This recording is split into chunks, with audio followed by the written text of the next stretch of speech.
자리에 앉으시고, 자, 네 번째 지목을 봅니다. 목장용지. 목장용지는 책 240페이지에도 나와 있지만 거기 핵심적인 것은 축산업이나 낙농업으로 위한 초지, 목초지와 가축을 사육하는 축사부지인데, 거기 축사의 개념, 즉 가축의 범위가 축산법상 나열되어 있어요. 그래서 축산법과 그 시행령과 시행 규칙을 보면 쭉 여러 가지가 나열되어 있는데, 거기서 가축 같은 것은 시험에 안 나옵니다.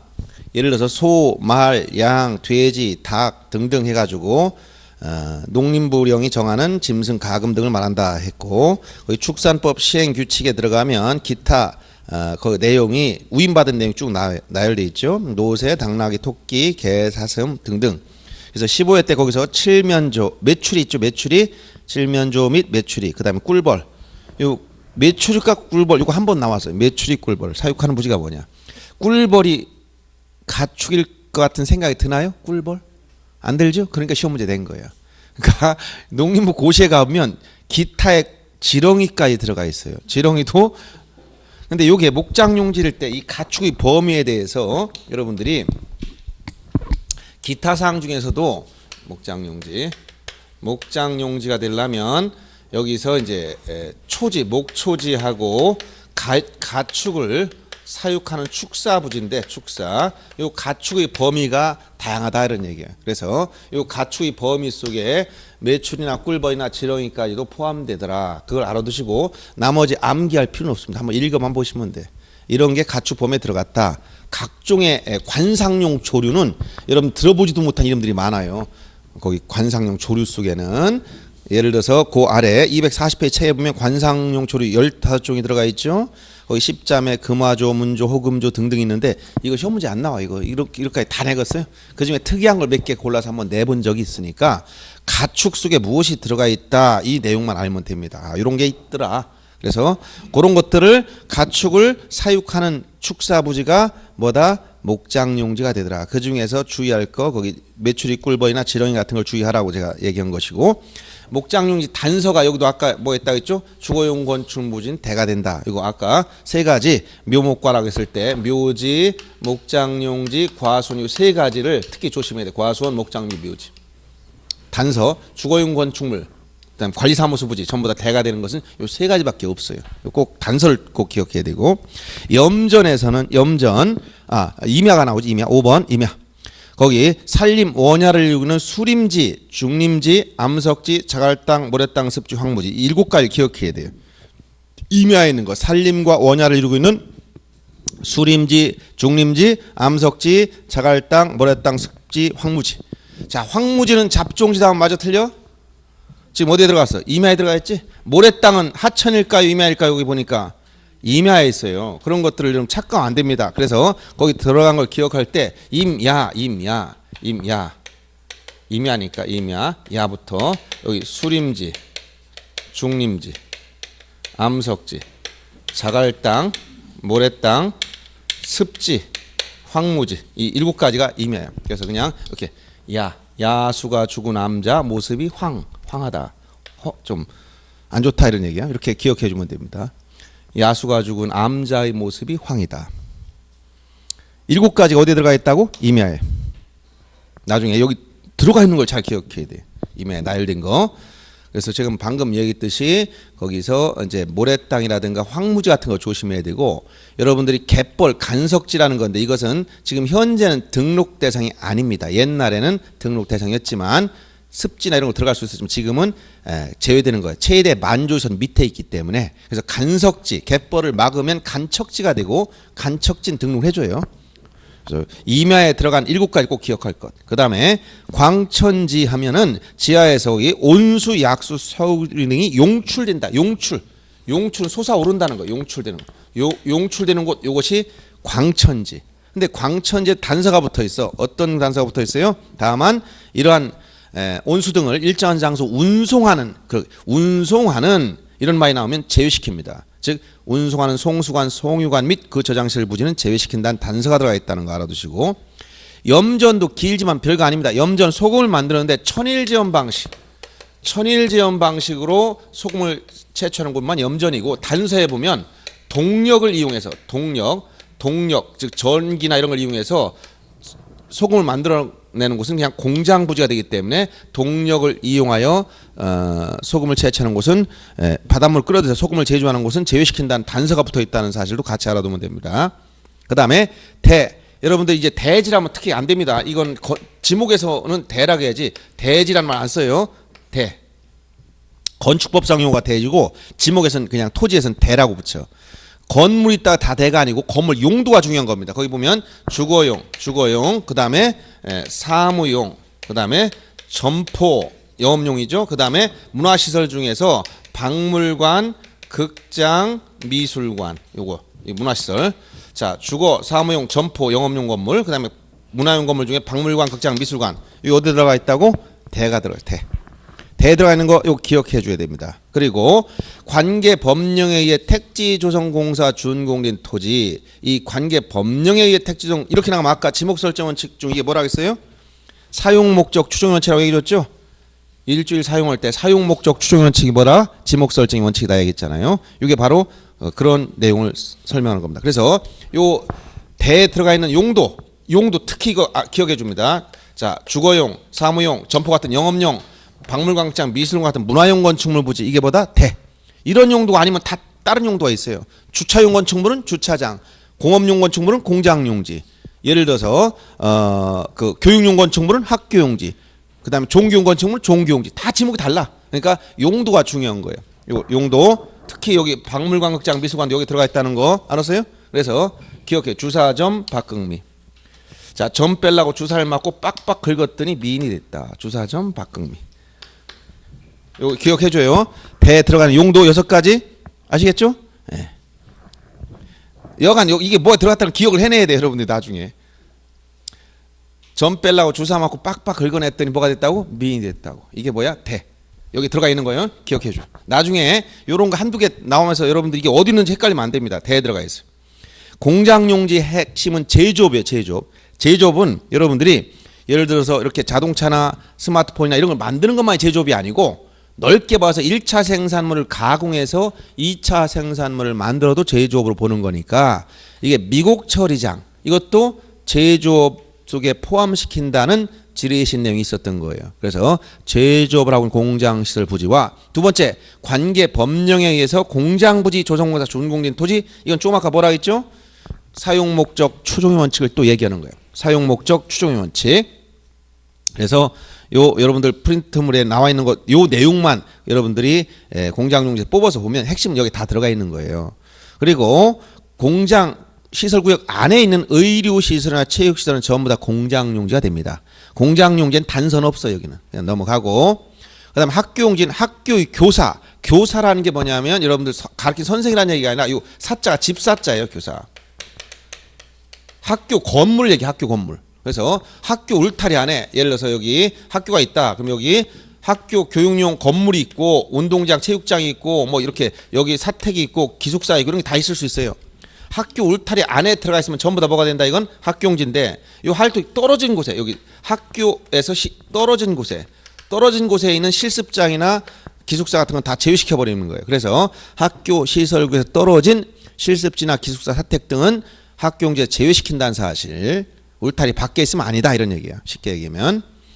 그 다음에 주차장에는 거기 중요한 것은 주차에 필요한 독립적인 시설을 갖춘 부지나 주차 전용 건축물, 이 주차 전용 건축물 꽤 많죠. 이 주차장이 된다. 근데 이 주차장의 핵심은 단서야. 제외시키는 거 4가지 기억해야 됩니다. 차가 주차에서도 주차장이 아닌 거. 그래서 거기 보면 노상 주차장, 그 다음에 부설 주차장, 물류장, 야외전시장 이렇게 4가지가 나오는데 이거 그냥 4글자 따다가 상설전자 제외. 여기서 제외시키는 거. 노상, 이건 노상 주차장. 그 다음에 부설 주차장. 그 다음에 거기 보면 또 뭐가 나와요? 야외 전시장하고 전시장, 야외 전시장. 그 다음에 자동차 판매 목적 물류장. 요 4가지. 자동차 판매 목적 물류장. 요 4가지는 차가 주차에서도 주차장 제외시키는 거예요. 4가지. 노상 주차장, 부설 주차장, 야외 전시장, 자동차 판매 목적 물류장. 이 4가지는 제외시킨다. 다만 요 부설 주차장에서 주의할 게 있어요. 이것은 주된 건축물에 딸려 있는 부설 주차장은 주차장이 되지 않는 이유는 주된 지목을 따라가기 때문에 그래요. 주지목 추종에 따라서 예를 들어서 도로변에 있는 큰 백화점이 있어요. 여기 백화점. 요 백화점에 여기 부설 주차장, 요 부설 주차장은 딸려 있다. 그럼 이 백화점이 뭐라고 했어요? 아까 이건 점포니까 이건 지목이 뭐다? 이건 대가 되는 거예요. 요 부설 주차장 뭐야? 그냥 요 주된 지목을 따라가는 거예요. 알았어요? 근데 주된 건축물 인근에 떨어진 곳에 독립적으로 여기다 주차장 하나 또 만들었어. 부족 거기서. 이건 요 부설 주차장은 뭐가 된다는 거예요? 이거 부설 주차장은 그냥 주차장이 되는 거예요. 이거는. 그래서 요 제외시키는 거 부설 주차장은 여기 붙어 있는 걸 얘기해. 노상 주차장은 도로고 부설 주차장은 주된 지목을 따라가면 되는 것이고 야외 전시장이나 자동차 판매업체 물류장 이런 것들도 차가 주차했지만 주차장이 될 수 없다는 거예요. 네 가지 빠지지만 다만 요 부설 주차장에서 주된 건물 인근에 있는 부설 주차장은 다시 뭐가 된다고? 주차장이란 지목이 되는 거예요. 이걸 주의하라는 얘기죠. 그래서 거기 주차 유발 시설 부지 인근이랑은 독립적으로 설치된 부설 주차장은 다시 주차장이 된다 이런 얘기예요. 그다음 주유 소용지도 핵심은 단서가 더 중요한 겁니다. 이렇게 석유 등을 판매하기 위한 시설 갖춘 부지인데 거기 단서가 공장, 즉 자동차 선박, 기차 제작 정비 공장 안에 있는 이러한 급유나 소용시설 부지는 제외시킨다. 공장 용지가 된다는 거예요. 예를 들어서 현대자동차 공장 안에 차를 조립했어요. 다 조립해가지고 이렇게 이 컨베이어 벨트에 따라 시스템에 따라 딱 한 바퀴 돌아 여기 차가 딱 만들었어요. 여기 차가. 근데 차가 만들어서 다 조립이 끝났으면 이거 어디로 가져가야 돼? 물류장으로 가지고 나가야 될 거 아니야. 요 조립한 사람들이 이걸 메고 갈까 들고 갈까 어떻게 갈까? 운전으로 가야 될 거 아니야. 그럼 여기 뭐 급유시설 있어야 돼 없어야 돼? 있어야 돼. 그럼 여기 급유시설 만들었으면 이게 주유용지가 되는 거예요? 공장용지 안에 있으니까 그냥 공장용지다 이런 얘기예요. 그래서 그 단서를 주의하면 되고 그다음에 창고용지에 대해서는 핵심이 거기 독립적이란 말, 즉 물건을 보관 저장하기 위해서 독립적으로 설치돼 있어야 돼. 즉 이 창고용지는 오늘날 물류창고를 말합니다. 물류창고. 그래서 주된 건물에 딸려 있는 창고들은 이건 창고용지가 되지 못해요. 독립적인 물류창고 같은 걸 말하는 거예요. 즉 물건을 저장, 보관하는 것이 주목적이 된다는 거예요. 그 다음에 도로도 시험 문제 자주 나와요. 도로. 일반 공중의 교통운수를 위해서 보행이나 차량 운행에 필요한 일정한 설비를 갖춘 토지인데 특히 거기 단서 시험에 자주 나옵니다. 아파트, 공장 등 단일 용도 단지 안에 설치된 통로는 제외시킨다. 아파트 단지 안의 통로보다 공장 안에 있는 통로보다 공장 용지가 된다는 거예요. 알았어요? 그래서 여러분들이 아파트나 공장 부지 안에 들어간 통로는 지목 설정에서 제외시킨다 이런 얘기. 지목에서 얘기하는 거지 뭐 도로교통법상 뭐 음주운전 측정 이런 거 상관이 없어요. 그렇다고 해서 여러분들이 예를 들어서 아파트 단지에서 운전하다가 술 잔뜩 먹고 운전하다 술 먹고 운행했어요. 만약에 그 측정해 봤더니 아주 음주운전 수치가 높았어. 그러면 그 처벌 받을까 안 받을까? 여기는 대니까 괜찮아요. 이러려고 그러면 안 돼요.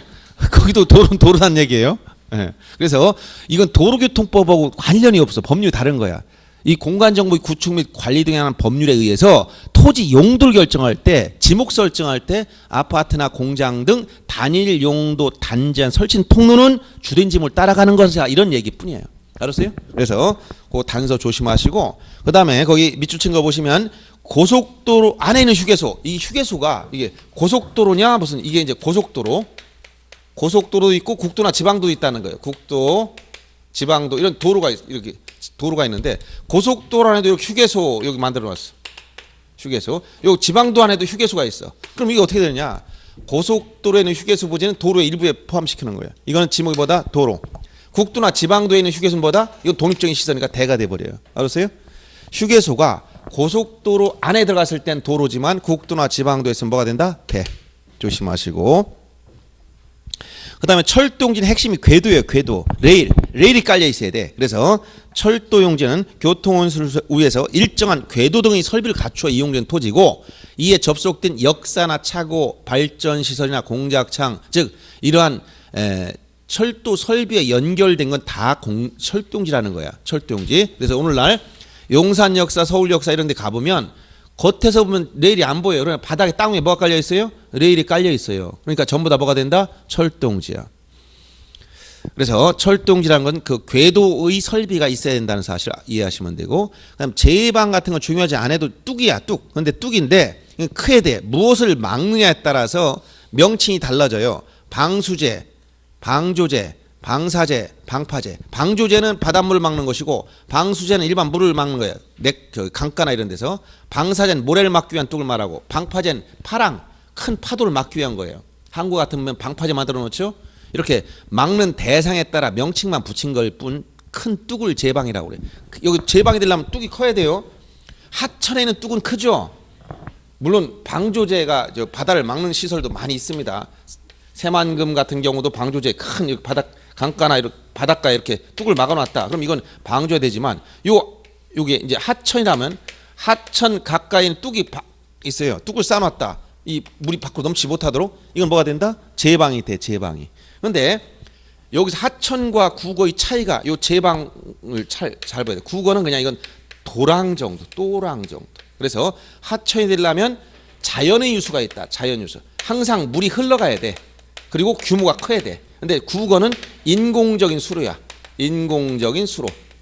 그리고 인공적으로 만들었다는 거야. 여기도 자연의 유수란 말 쓸 수 있는데 이렇게 되려면 반드시 규모가 조그맣단 말이 따라 나와야 돼. 이래야 국어가 돼요. 그런데 여기 국어 예를 들어서 이렇게 집이 있다. 전원주택이 있어. 이 둘레 이렇게 물이 비 오면 여기 배산임수 지형이라서 뒤에서 물이 흘러들어오지 못하게 또랑을 조그맣게 파놨어. 이건 평상시에 물이 안 흘러가. 비가 와야 흘러가. 그래서 이걸 뭐라? 인공적으로 만들어놨어. 이런 건 국어가 돼. 국어. 근데 국어도 확대해 보면 이렇게 물이 흘러가도록 해놓고 여기다 뚝을 조금 쌓아놨어. 요 뚝은 이건 제방이 될까 아닐까? 이게 제방이 이게? 이건 아니에요. 그냥 국어에 포함시키는 거야. 근데 여기 하천에는 큰 뚝. 이건 뭐야? 이건 제방이라는 지목이 있다는 거야. 방수제니까. 알았어요? 그래서 여러분들이 자연의 유수 나오면 이제 하천을 연상하되 규모가 커야 되고, 자연의 유수라는 말이 나오는데 규모가 작다고 가면 어디로 간다? 국어로 가야 돼. 국어로. 그 두 가지 차이를 구별하시면 돼. 하천과 국어. 자연의 유수가 나왔다. 그럼 규모가 크면 하천이요. 국어는 인공적인 수로나 뚝인데 뒤에 자연의 유수가 나왔을 때는 소규모라는 말이 들어가 있어야 돼. 유지는 물이 고여있는 댐이나 저수지, 소류지, 호수, 연못 등의 토지인데, 아까 앞에서 연왕골이 자생한다는 말이 나오면 유지로 간다 했지? 연왕골을 재배하면 어디로 갔고? 에? 답이었었잖아. 벼연미왕. 답. 연왕골을 재배했을 때는 답이지만 자생하면 유지다. 그 다음에 양어장은 육상에서 문제되는 거예요. 해상은 등록 대상이 아닙니다. 육상에서 인공적으로 조성된 수산생식물 번식, 양식을 위한 시설 갖춘 토지가 양어장입니다. 육상에 있는 거예요. 이거는 2002년도에 새로 나온 거였었죠. 유지에서 분리돼서 이런 수산생식물 번식을 위해서 이용된 토지를 양어장이라는 지목으로 다시 만들어 놓은 거예요. 수도용지는 물이 들어가야 돼. 취수, 저수, 도수, 정수, 송수, 배수시설. 전부 다 숫자가 들어가죠.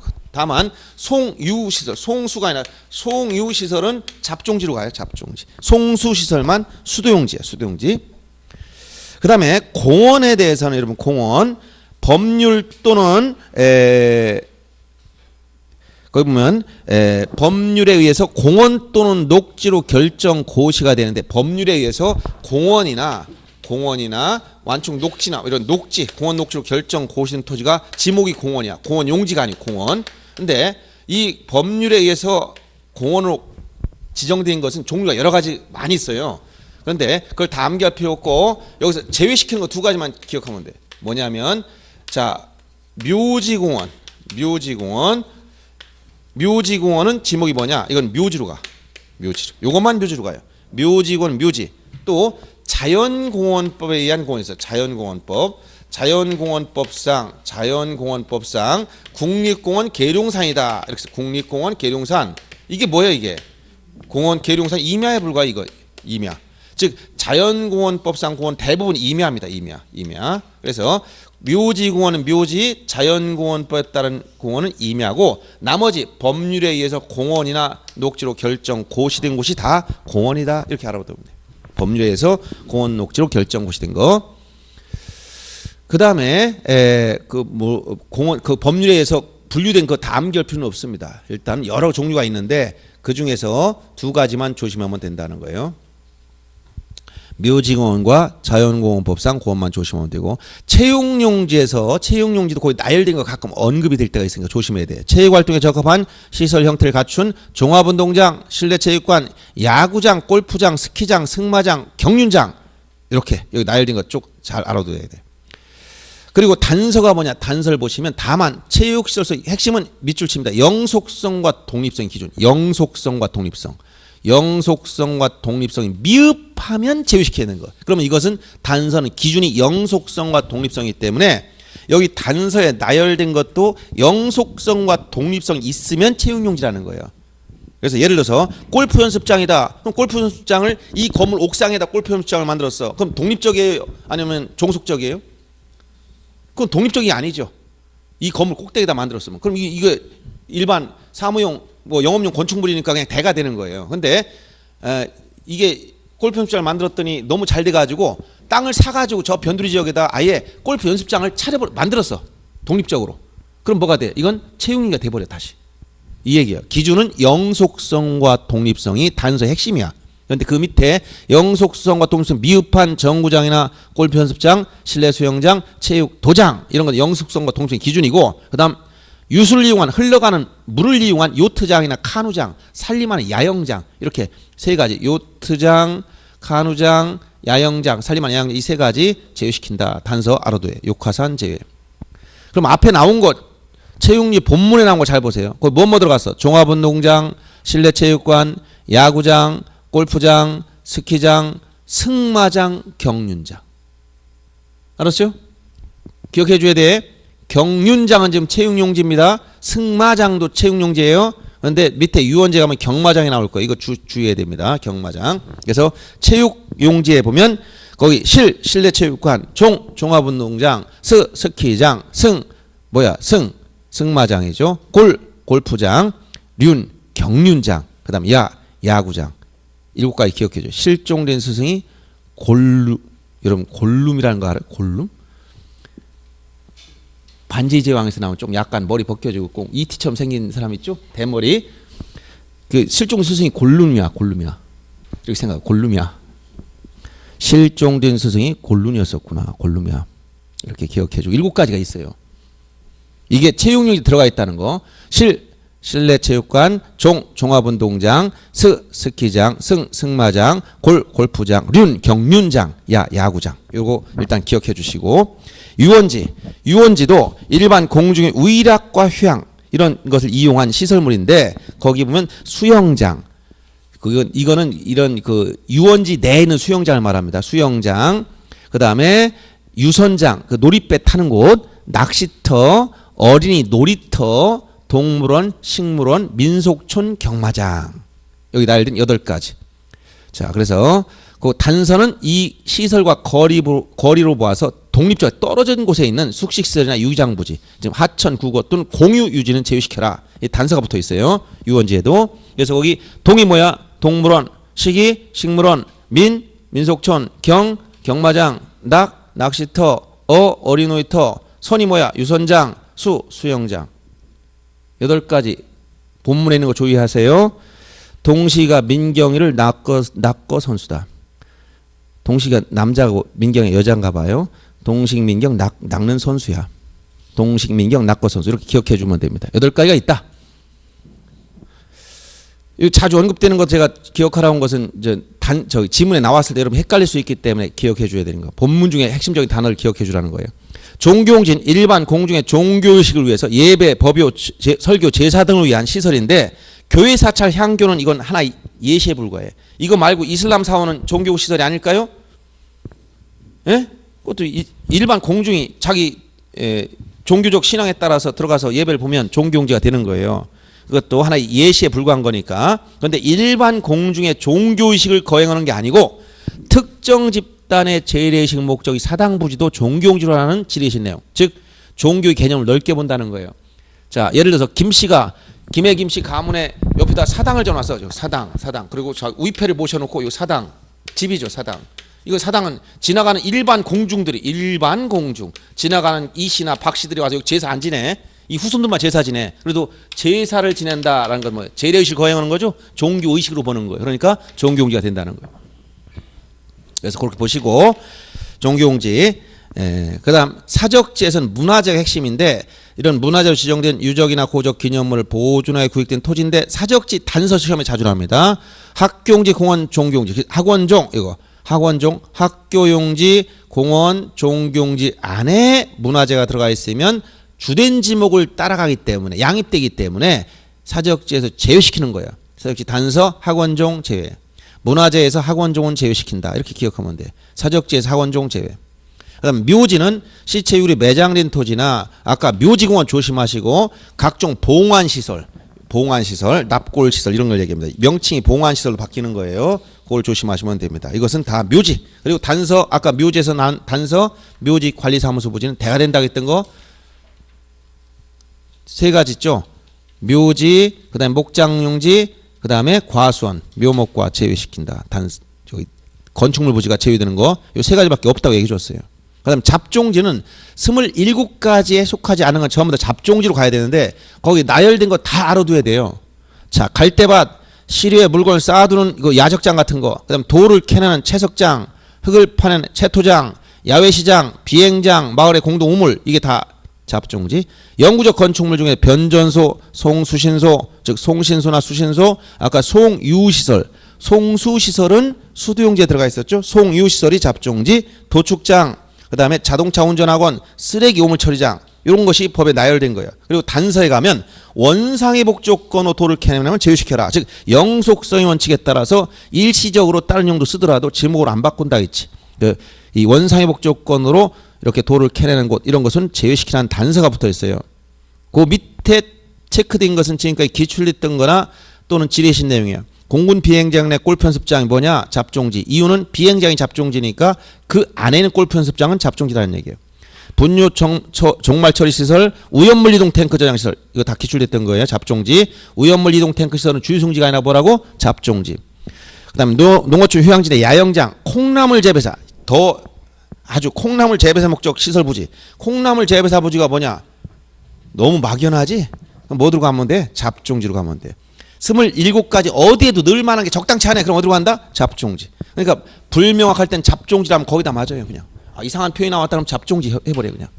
그래서 잡종지에 속해 있는 나열된 것 14가지가 지금 언급되고 있어요. 자, 토 뭐야 이게 토 흙을 파낸 곳이죠. 채토장.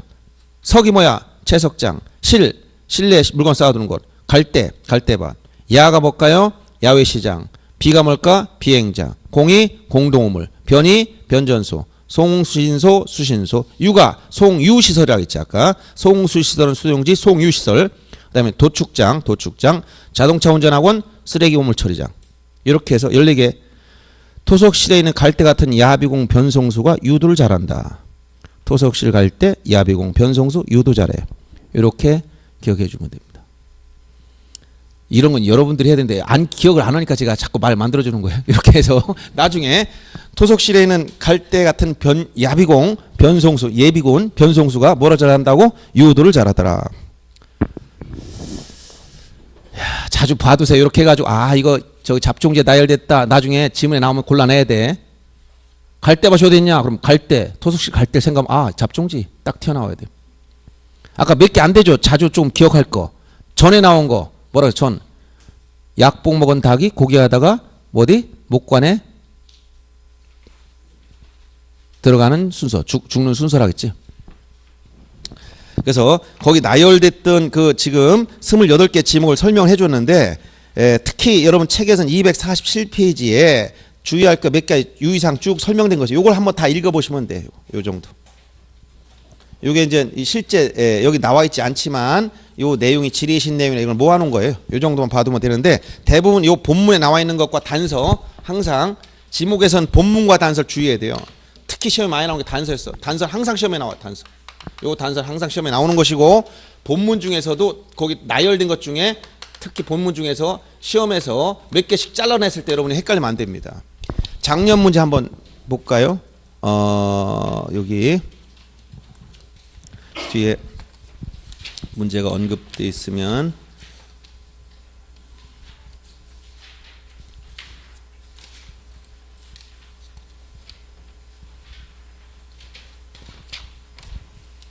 작년 문제는 여기 지금 안 나와 있고, 거기 바로 뒤에 붙어 있는 문제를 한번 확인해 보겠습니다. 자, 26회 문제 나와 249페이지. 예제 나와 있는 거 보세요. 이런 식으로 나왔을 때 여러분들이 이거를 골라내야 됩니다. 옳은 걸 찾으라 했어요. 249페이지에 보면 축산업 낙농을 하기 위해서 초지 조성한 토지나 이에 접속된 이 토지에 설치된 자 주거용 건축물 부지. 아까 뭐라고 했어요? 묘목과 제휴시킨다 했지? 목장용지, 묘지, 그 다음에 과손에 있는 건축물 부지는 다 대가 된다 했잖아. 그런데 건축물 부지도 목장용지라고 단서를 여기다 묶어버렸으니까 틀린 거예요. 그 다음 2번 물건을 보관 저장하기 위해 독립적으로 설치된 보관시설 부지가 뭐라고 했어요? 이게 독립적 하면 창고용지가 따로 있다고 했잖아요. 대가 아니고. 그 다음에 3번 제조업을 하고 있는 공장시설 부지 그 안에 있는 의료시설이나 체육시설 전부 다 뭐다? 공장용지라고 했지. 맞고 물을 상시 직접 이용해서 벼, 연, 미나리, 왕골 벼, 연, 미왕 식물을 주로 재배 그럼 뭐야? 답이지. 농지란 지면 없어요. 그 다음에 용 배수를 위해서 일정한 형태를 갖추어 인공적인 수로 그럼 뭐야? 인공수로 국어라고 했잖아. 인공수로 국어. 그래서 이런 기본적인 핵심적인 단어들 알아두면 되겠다는 얘기. 자 넘어가서 이제 경계 책에서 순서는 좀 면접이 먼저 나왔지만 경계부터 보겠습니다. 경계에 대해서는 우선 253페이지 피시고 253페이지.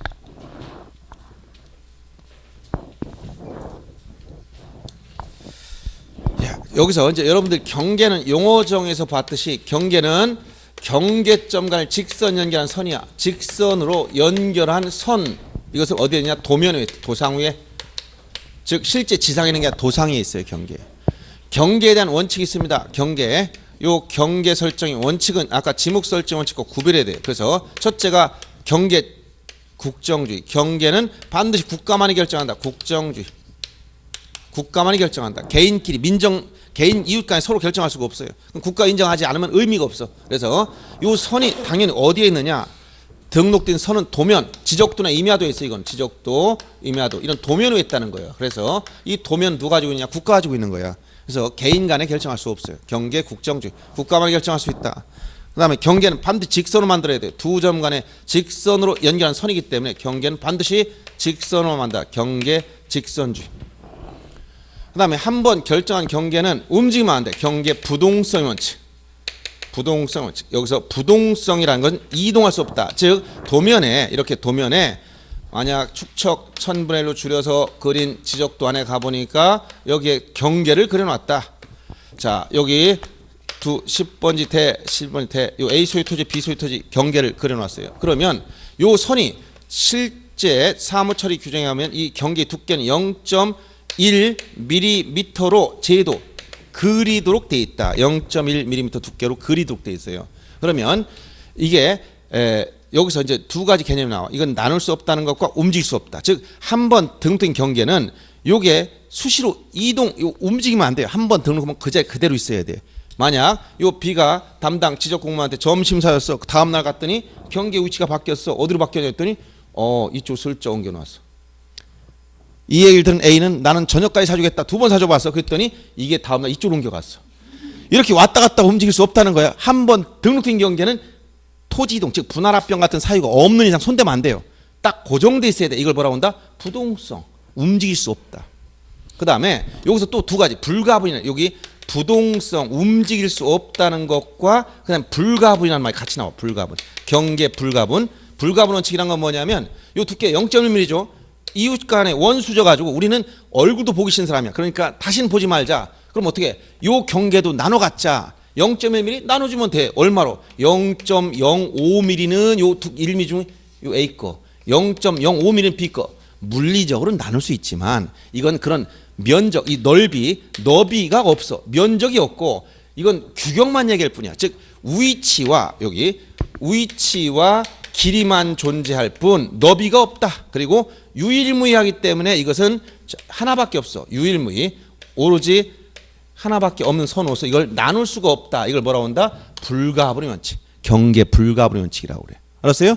자, 움직일 수 없다를 뭐라고? 부동성. 나눌 수 없다를 뭐라고? 불가분. 불가분 원칙 나오면 유일무이하다. 이런 표현이 나와야 돼. 위치와 길이는 존재하지만 뭐가 없다고? 너비. 이 넓이가 없는 거예요. 요것을 불가분 원칙. 그래서 경계 부동성의 원칙, 그 다음에 경계 불가분 원칙. 그 다음 마지막으로 축척 종대의 원칙. 요 축척 종대의 원칙. 여기서 축척 종대라는 것은 동일 경계와 축척이 다른 도면에 등록됐을 때의 문제야. 그때는 어떤 내용에 따라서 판단해야 되느냐. 예를 들어서 실제 어떤 토지가 있을 때 여기까지 뭐 산 5번지 임야, 산 6번지 임야, 요 토지 여기 지적 임야도를 보니까 임야도에 등록된 여기에 축척이 3,000번일로 등록됐어요. 여기는. 그래서 토지가 그다음에 이쪽부터는 여기부터는 이제 임야를 보니까 여기부터는 6,000분의 1로 등록이 된 지역이더라. 그러면 요때 지상의 요 점은 실질적으로 요 경계는 땅 위의 경계는 요 이쪽도 올라가 있고 양쪽도 다 공통적인 면이란 말이에요. 알았어요? 실제 지상의 일정 점이 여기부터는 3,000분의 1, 이쪽부터는 6,000분의 1이라면 요 지점의 경계는 3,000분의 1 도면에도 올라가 있고 6,000분의 1 도면에도 올라가 있을 때 이때 어떻게 경계를 판단해 좋으냐면 이때 정밀도가 높은 쪽을 따라간다는 거예요. 어디가 정밀도가 높아? 6,000분의 1 높아? 3,000분의 1 높아? 정밀도 축척이 큰 쪽이 어디야? 여기 크죠? 이게 큰 축척이야. 이게 작은 축척이고 상대적으로 축척이 큰 쪽이 우선이다. 그래서 축척이 종대 큰 쪽이 우선이다. 동일 경계가 지상 경계가 축척이 서로 다른 도면에 등록됐으면 어디 축척이 큰 쪽이 우선이다. 이걸 뭐라고 한다? 축척 종대의 원칙. 아까 지목 설정 원칙과 구별에 대해 지목 설정 원칙 뭐라고 했어요? 일줄 사용이라고 했지? 일필일목, 주지목 추정, 일시변경 불변, 영속성의 원칙, 사용 목적 추정, 그다음에 뭐 용도 경중이나 등록선의 원칙이 있다고 했어. 이것과 구별해서 경계에 대한 원칙은 경계 국정주의, 직선주의, 부동성 불가분, 축척 종대. 이런 경계에 대한 원칙과 구별해 주라. 이렇게 알아두면 됩니다. 이게 여러분 253페이지 하단부터 나와 있고, 그다음 254페이지 넘어가면 거기 요 시험에 자주 단골로 나오는 표현이 하나 나와요. 이거 꼭 기억해야 됩니다. 뭐냐면 자, 지상경계 결정 기준이 나와. 지상경계. 이게 뭐냐면 지적에서 지상경계 기준. 지적에서 경계는 도면에 있는 거예요. 그러면 도면에 등록된 선은 어디서부터 출발하냐? 땅에서부터 출발한 거야. 땅의 일정, 토지의 일정 기준점에서 출발해가지고 도면에 그려놓은 거란 말이야. 그러면 이 지상의 기준점은 어디냐? 이걸 꼭 알아둬야 돼. 그래서 첫째, 고저차가 없는 거. 고저차가 없는 평탄한 지형. 예를 들어서 이렇게 평탄한 지형. 여기 뚝이나 담장이 있다. A 소유 토지, B 소유 토지다. 그럼 어디? 가운데. 요거 가운데. 고저가 없으면 가운데를 기점으로 해라. 그래서 고저가 없을 때는 중앙이다. 중앙을 기점으로 삼는다. 그러면 고저차가 있는 지역도 있어. 고저차가 있는 지역. 고저가 있는 지역. 있는 지역은 어떠냐? 이 얘기는 뭐냐? 이렇게 고저 높낮이가 있다는 거예요. 이렇게 높낮이가 있을 때는 어떻게 되느냐? 이때는 이 경사가 진 면인데 경사면에서 아래쪽 여기를 기점으로 해야 돼. 요 상단 기점은 큰일 나면 이렇게 최대한 토지 이용할 때 아래에 있는 사람은 여기 이용을 하기 때문에 그럼 위험해진다는 거예요. 아래쪽 기점이 돼. 그래서 고저가 있을 때는 경사면의 하단부 아래쪽 기준이야. 있을 때는 어디? 아래쪽. 그다음에 자연적인 흐름에서 토지를 잘라냈어. 이런 것을 뭐라고 하냐? 절토된 지형이다. 토지를 절개시켜 가지고 이런 변동이 절토인 지형이 나오면 이 절토인 지형에서는 어디가 기점이냐면 예를 들어서 이렇게 자연적인 임야가 있다. 그럼 여기에 임야 중턱을 잘라내서 도로 개설을 하고 도로 개설 이렇게. 그러면 이게 바로 뭐예요? 절토된 지형이에요. 이렇게 절개시켰다는 거예요, 토지를. 이렇게 되면 요때 요 도로가 되는 지역은 당연히 요 지역이 여기서부터 도로 들어가고 위는 어디냐? 이 경사를 준다면 여기도 여기 직가로 안 파요. 이 경사를 주게 되면 이때는 경사 시작된 부분부터 여기부터 도로 편입시킨다는 거야. 그래서 절토된 지형에서는 경사면의 거꾸로 상단부 위쪽 요 위가 기준점 돼. 절토된 지형은 요 시작 도로를 절개한 시작점부터 기준점을 잡아야 된다. 그래서 절토된 지형은 경사면의 상단부. 네 번째는 해수면에 접했다. 바닷물이나 민물의 해수면에 접한 부분은 자 물이 나오면 항상 물이 나오면 최대 만조이나 만수로 가야지. 이거 자주 나오는 평균 수위다 이러면 다 틀려요. 평균이 아니라 최대 만조이나 만수. 즉 바닷물이나 민물은 계속적으로 변동이 된다는 거예요. 그래서 예를 들어서 강원도에 가면 호수도 변동이 되고 바닷가에 물도 여기 물이 찼을 때 이걸 만조시 맥시멈 제일 들어왔을 때, 간조시는 쭉 빠져나가서 이거 최소 나갔을 때 이거 간조시, 평균적으로 이만큼 들어와 있다. 평균. 그래서 이 평균을 정할 수 있겠지만 이 평균을 정하는 것도 아니고 여기 아니고 어디라는 거야? 여기 만조이나 만수위 이 이상만 등록한다는 거야. 그래서 물이 나오면 최대 만조이나 만수위가 나와야 돼. 만조이나 만수위. 물 만조이나 만수위. 그런데 바다 같은 경우는 어떻게 할 수 있다? 바다를 막을 수 있어요. 여기 갯벌 여기 방조제 뚝을 막았어. 뚝. 이 뚝을 이제 제방이라는 지목이 있잖아요. 이걸 방조제다. 방조제. 지목은 제방이야. 이때 제방으로 바다를 막았어요. 그러면 이 제방에 의해서 분리됐을 때는 바닷물이 이제 여기까지 못 들어오고 만조위가 여기까지밖에 안 들어와요. 그러면 이 특별히 만조위였다면 이 다른 기준을 만들어낼 필요가 없어. 그렇다고 해서 여기 가운데를 정하는 것도 아니야. 그래서 제방에 의해서 바다를 막았을 때는 어떻게 되느냐? 이때 제방이 나오면 반드시 기준점이 어디냐?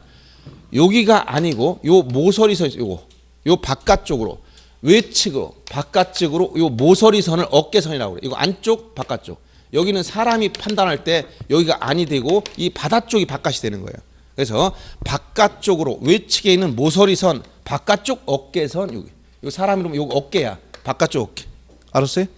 그래서 자, 지상경계 결정 기준 일단 이건 기본적으로 암기하고 있어야 돼요. 고저가 없으면 어디라고? 가운데, 중앙. 고저가 있으면 어디라고? 경사면의 하단부. 절토인정은 어디라고? 경사면의 상단부. 해수면이 나오면 어디라고? 최대 만조이나 만수위. 제방이 나오면 어디라고? 바깥쪽 어깨. 바깥쪽 모서리. 아시겠어요? 다시 한번. 고저가 없으면 어디라고 이거? 중. 있으면 유. 하. 절토인정은 절. 상. 소리 내서 읽어. 소리 안 내면 안 됩니다. 그 다음에 해수면이 나오면 어디라고? 해수. 만. 제방이 나오면 어디? 바깥쪽. 자, 읽어보세요. 고저, 무, 유, 읽으라니까. 하. 그 다음에 절 하면 어디? 절, 상, 해수, 만, 제, 외. 다시. 고저, 무, 중, 유, 하, 절, 상, 해수, 만, 제, 외. 다시. 고저, 무, 중, 유, 하, 절, 상, 해수, 만, 제, 외. 보지 말고. 이쪽 쳐다보고. 자, 고저, 무, 유, 절, 해수, 제.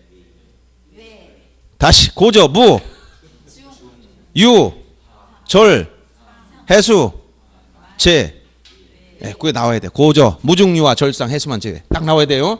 그게 나와야 답이 보여. 안 나오면 답이 안 보여. 알았어요? 네, 그 내용. 자, 그러면 이 계속 나왔기 때문에 예를 들어서 여러분들이 여기는 기출문제들이 다 들어가 있지는 않지만 하나만 보겠습니다. 그대로 기출문제 실어줬으면 좋은데 여기 이제 자, 262페이지 이런 식으로 나왔을 때 간단하게 거의 다 기출문제로 보시면 돼. 최근에 계속 나옵니다. 260 10번 문제 보세요.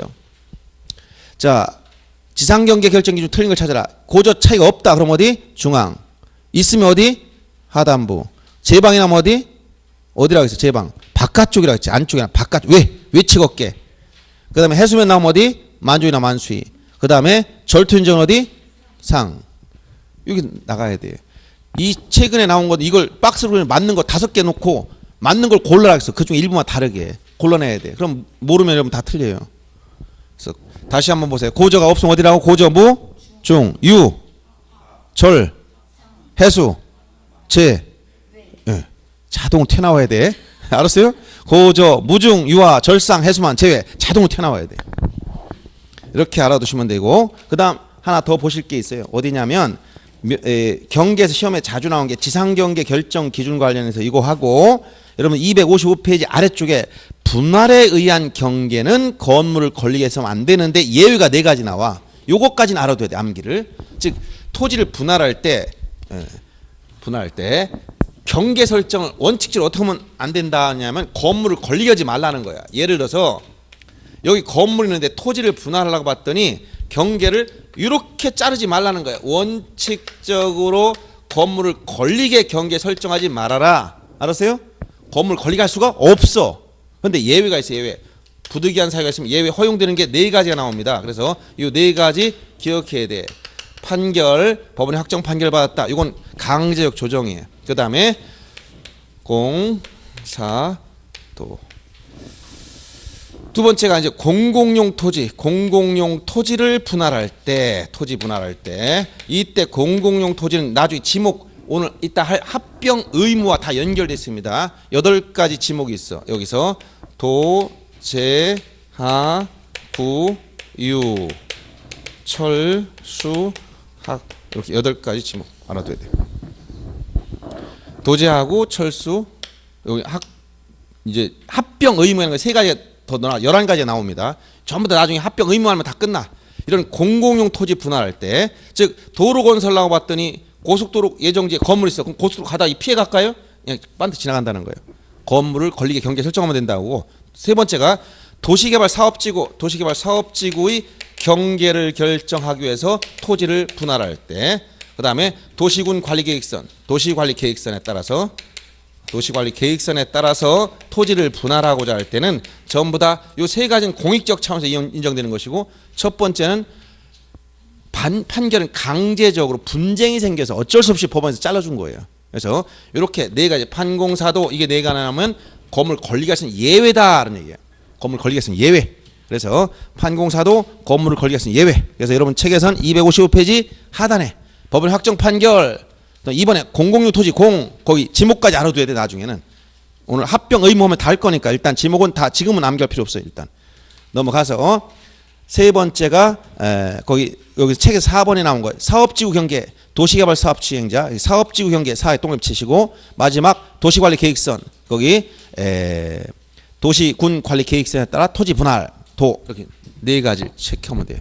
법원 확정 판결에 있다, 공공토지 분할한다, 사업지구 경계를 따라서 분할하거나 도시관리계획선에 따라 분할하는 경우, 이 4가지의 경우는 건물을 걸리게 할 수 있는 예외에 들어가 있다. 시험에 자주 나옵니다. 시험에 자주 나와요. 여기까지는 알아둬야 됩니다. 여기까지 하고, 그 다음에 마지막으로 면적에 관련된 거. 이 면적은 조금 쉬었다 하겠습니다. 책에서는 좀 앞쪽에 있어요. 이거 순서는 여러분 책 249페이지부터 이제 나와 있는 건데, 특히 면적 결정 방법을 잘 이해해야 돼요. 이거 원리를 알고 있어야 됩니다. 복잡한 것 같지만 원리만 알면 아무것도 아니에요. 조금 쉬었다가 하겠습니다. 여기는.